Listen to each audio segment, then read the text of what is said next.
Hi. தினம் ஒரு பழமொழி. விருந்தும் மருந்தும் 3 நாளைக்கு. விருந்து மருந்தும் 3 நாளைக்கு தாங்க. அது என்னமோ உண்மைதான். இது வந்து 2 விதமாக நம்ம சொல்கிறோம். ஒன்று வழக்கமானது, இன்னொன்று பழக்கமானது. புரியலையா? புரியுற மாதிரி சொல்கிறேன் கேளுங்க. ஃபஸ்ட்டு, விருந்தாக இருந்தாலும் சரி, மருந்தாக இருந்தாலும் சரி 3 நாளைக்கு மேலே நம்ம எடுத்துக்கக்கூடாது. அப்படி எடுத்துக்கும் போது நம்மளை உடலில் நிறைய ப்ராப்ளத்தை உண்டு பண்ணோம்.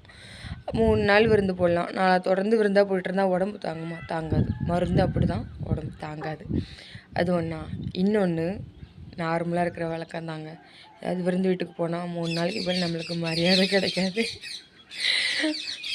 இது வந்து பழக்கத்தில் மக்களோட பேச்சு வழக்கத்தில் வந்தது. ஆனால் அதுவும் ஒரு விதத்தில் உண்மை தான்.